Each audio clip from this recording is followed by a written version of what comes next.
Beda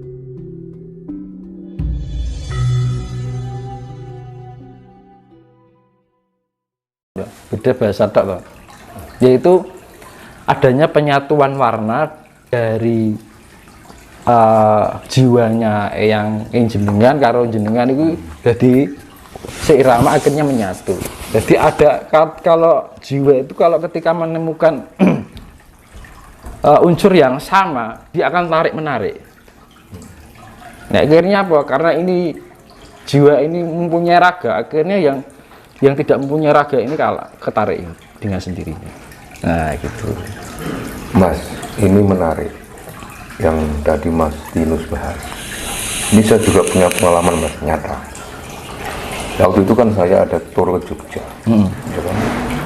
Di dalam bis itu saya potret Mas. Setelah saya potret, saya cetak, ada penampakan tuyul. Itu nyata, sekarang masih tak simpan fotonya. Nyata Mas, kelihatan segini. Ya. Dan saya tanyakan Mas Dinus, kenapa seperti makhluk-makhluk astral seperti itu Sering nampak di sering kamera nampak ya. di kamera lah itu, Mas. Ya itu faktor ketidaksengajaan ya. Mungkin di saat itu energi dia pekat. Nah, cahaya yang terpancarkan dalam kamera untuk menangkap gambar itu bisa terfokuskan pada titik yang bisa menembus alam gaib. Akhirnya tidak sengaja tertangkap. Atau sifatnya dia memberikan petunjuk. Misalkan ini gaib mau ngomong nih, ditanya bahwa di situ tuh tempat sakral, nggak boleh sembarangan. Akhirnya orang itu memotret. Dia ingin memberikan pesan dengan melalui cahaya itu, getaran cahaya, frekuensi cahaya. Gaib itu bisa menunjukkan dia di kamera itu tanpa disadari oleh manusia itu sendiri. Kadang ada orang motret, tiba-tiba ada muncul sosok di luar grupnya kan gitu kan, banyak. Bahwa itu menunjukkan di situ itu tempat yang angker. Karena gini, di alam gaib itu juga banyak sekali jiwa-jiwa itu banyak sekali. Ada salah satu yang dari jiwa-jiwa itu tertangkap oleh kamera. Karena kamera itu sudah menggunakan frekuensi. Itu. Lanjut Mas ya. Ini masih ada kaitannya tentang hal gaib tadi Mas. Apabila malaikat itu termasuk makhluk Tuhan non fisik, apakah Nyi Roro Kidul itu termasuk golongan malaikat? Bukan, itu adalah energi bagi saya. Dalam ilmu kejawen, sosok malaikat itu seperti siapa dan siapa saja mereka? Karena selama ini orang Islam beranggapan malaikat itu ada 10. Itu suatu karakter sebenarnya. Jadi gini loh, malaikat itu yang diarani roh suci, gitu loh. Jadi ya itu tadi, kuak dan anti kuak, ya kan. Di dalam unsur kita itu ada unsur positif dan negatif yang sifatnya lembut. Jadi kelembutan dari malaikat itu di atasnya kelembutan dari partikel Tuhan. Makanya untuk memahami malaikat atau sifat iblis di dalam diri kita itu akan lebih sulit, harus mencapai tingkat kesadaran yang penuh kan itu. Makanya kita harus mempunyai gelombang frekuensi yang disebut gamma. Itu pencapaian frekuensinya lebih dari 30 Hz. Itu bisa mencapai dinamakan tingkat indera ketujuh, kesadaran yang sangat penuh. Nah, dengan kepenuhan kesadaran itu kita menggunakan untuk membaca yang sifatnya semakin lembut gitu. Jadi dari lebih kecil dari sel adalah ion adalah atom, lebih kecil dari atom adalah inti atom, lebih kecil dari inti atom adalah partikel quark dan anti quark. Lebih kecil dari anti quark dan quark adalah Higgs boson partikel Tuhan. Makanya untuk menemukan Tuhan itu tidak dengan dicari, tapi dirasakan. Dengan apa? Kelembutan. Makanya untuk menemukan partikel Tuhan itu harus menggunakan jiwa yang kasih, karena lembut itu sifatnya kasih. Kan gitu. Semakin lembut, kasih sayang kita semakin dalam. Gitu. Lanjut Mas. Bagaimana cara kita mengetahui bahwa seseorang punya garis leluhur? Katakanlah leluhur si A, si B. Energinya kelihatan, auranya juga kelihatan. Kan faktor genetikanya juga kelihatan. Kan aura kewibawaan itu ada, aura pengasihan itu juga ada. Aura pengasihan itu magnetika di dalam dirinya. Ini tanpa harus tes DNA loh Mas. Ini tanpa harus tes DNA. Energi. Bisa dilihat. Bisa. Tapi harus menggunakan kesadaran penuh. Misalkan gini, aku sering kali lihat dari berkali-kali ketemu orang yang tidak aku kenal gitu. Jenengan keturunan Mataram, jenengan keturunan Majapahit, jenengan keturunan Galuh, ketok Mas. Dari fisik bisa. Bisa. Contohnya ini bisa nggak Mas? Maksudnya turun dari siapa? Ya kalau kayak gini kan nggak fokus ya. Gitu. Justru gini. Untuk menemukan itu kalau kita mencari itu malah kurang fokus. Tapi begitu refleks gitu ya. Misalnya ketemu spontan. Kayak kemarin saya ketemu orang Cina. Ini kamu dari luar ini, saya sebutkan leluhurnya, pas juga. Tapi kondisi itu tidak ditanya malah kadang nggak awas itu. Tapi begitu terkoneksi dengan leluhur dia, oh gini, langsung tahu jenengan apa leluhurnya ini? Iya Mas, benar. Terus gini Mas, caranya bagi kita ini orang awam kan, nggak tahu spiritual, nggak tahu apa-apa. Bisa nggak? Bisa belajar untuk mengetahui leluhur. Apakah ada semacam tirakat atau apa? Itu tadi adus bengi, melek bengi, meditasi, eniso yoga.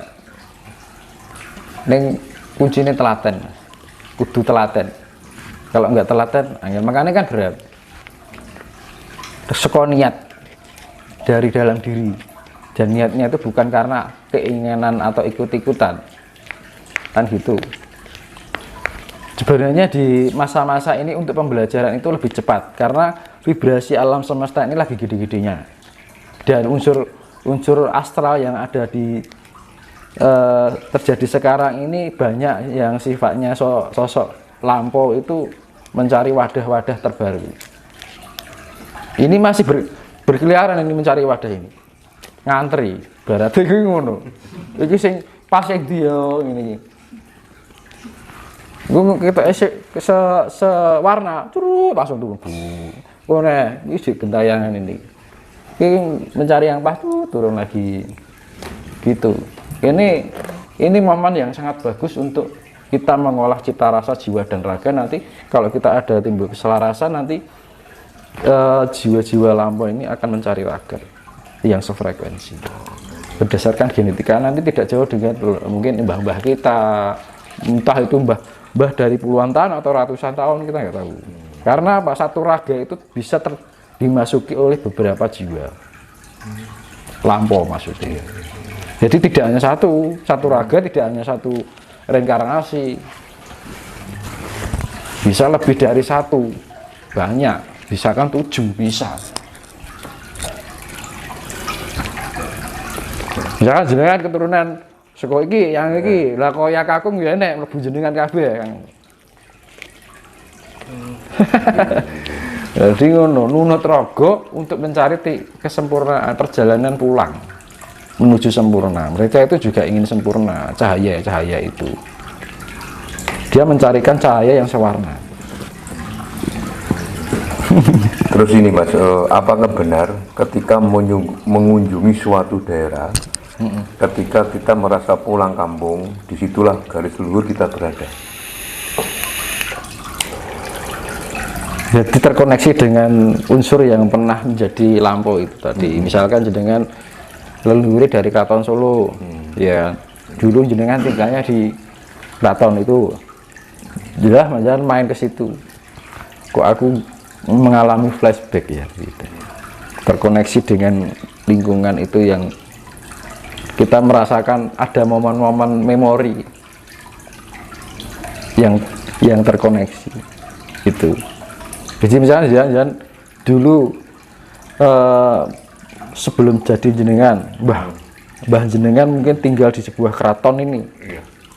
Lah ya Keraton Solo misalkan. Sekian tahun menitis pada jenengan. Gitu. Terus jenengan adalah rumahnya ini Tuban ini. Terus main ke Solo, Keraton Solo misalkan. Kok aku gak asing ya sama daerah ini? Kok aku kayak pernah tinggal di sini? Nah, itu memori yang masih tersimpan, itu flashback. Nah, itu kuncinya orang yang reinkarnasi seperti itu, yang termanifestasi jiwa-jiwa lampau di dalam raga kita. Mas, apakah leluhur itu yang manitis ke raga manusia? Apa harus murni dari garis keturunan? Tidak harus. Tidak harus. Tapi lebih banyak garis keturunan. Mayoritas. Gitu. Bisa bukan dari garis keturunan, tapi lebih banyak, lebih dominan dari garis keturunan. Gitu. Siap. Ini masih ada kaitan dengan leluhur Mas kayaknya Mas. Bagaimana cara mengantisipasi agar supaya kita tidak terkecoh dengan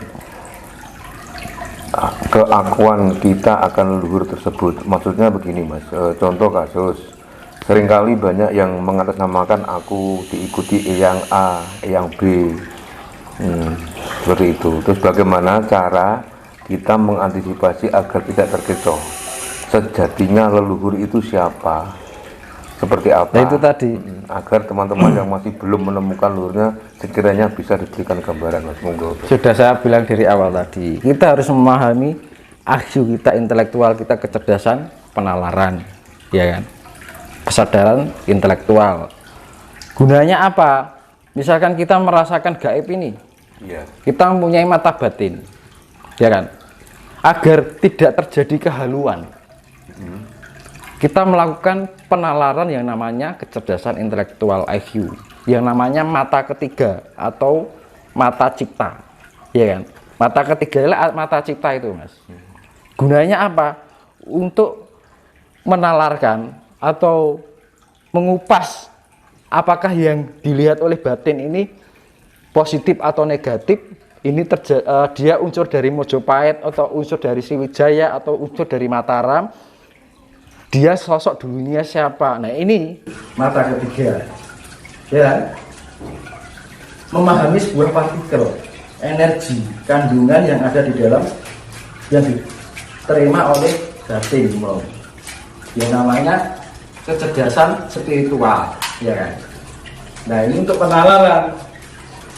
Jadi antara mata cipta dengan mata batin ini harus saling melengkapi biar tidak terjadi kesalahan. Akhirnya apa? Menemukan sebuah kesejatian yang sifatnya apa adanya, real. Jadi kalau kita melihat set dari luhur ini, kita bisa melihat energinya, partikelnya, unsurnya apa. Kan ada kapisal sebenarnya. Kita bisa dengan mata ketiga atau mata cipta ini kita bisa melakukan penalaran ini dari unsur kerajaan Mataram atau kerajaan Mojopahit atau kerajaan Sriwijaya gitu. Itu dari leluhur tahun berapa, sosoknya dulu namanya siapa, secara wujud fisiknya dulu bagaimana, itu bisa diteliti dengan kecerdasan intelektual, mata cipta kan gitu. Nah, otak ini kan mempunyai inti ya, namanya pineal itu tadi ya, disebut mata ketiga. Lah, batin itu kan merasa kan. Lah, rasa itu kan bisa merasakan yang sifatnya nyata ataupun sifatnya gaib, maya. Nah, dengan merasakan ini kita nalarkan, ada penalan dari kecerdasan intelektual, IQ. Harus ada IQ pun, kalau tanpa kita mempunyai penalaran, kalau kita tanpa punya kecerdasan intelektual, tanpa ada pengendalian dari rasa pun juga akhirnya juga sakarpe dewi, seenaknya gitu kan. Dia membuat suatu penemuan ilmu, akhirnya dia tidak